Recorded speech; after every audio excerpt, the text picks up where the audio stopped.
une fois que la combinaison de combat devient soudainement blanche. Cela signifie qu'il existe un virus inconnu dans le corps. Le garçon examina immédiatement son corps. Effectivement, il trouva une sangsue mutante sur sa paume. Mais le virus avait déjà pénétré profondément dans le corps, provoquant un gonflement du visage de Kitty et sa vision commença à devenir floue. Il demanda rapidement de l'aide à son père. Mais le père n'était pas pressé. Au contraire, il guida patiemment Kitty pour qu'il se sauve lui-même. Kitty, écoutant les paroles de son père, sortit le sérum et l'injecta successivement. Cependant, quand il se prépara à injecter la deuxième dose de sérum, le virus s'était déjà propagé dans tout le corps. Tout son corps perdit le contrôle.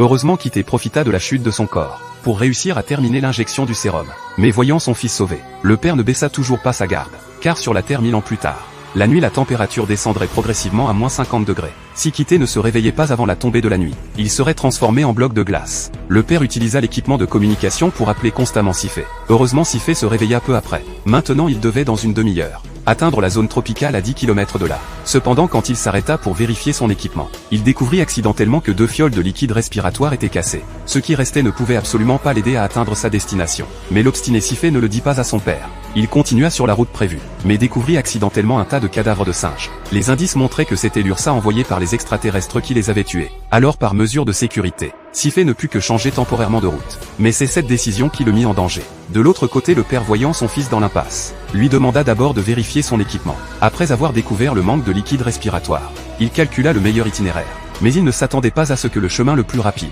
soit de sauter de la falaise. Pour la sécurité de son fils, le père ordonna résolument à Sifé de faire demi-tour. Mais Sifé devint soudainement furieux en entendant cela, ayant vu de ses propres yeux sa sœur tuée par l'URSA pour le protéger. Et maintenant son père gravement blessé attendait qu'il le sauve.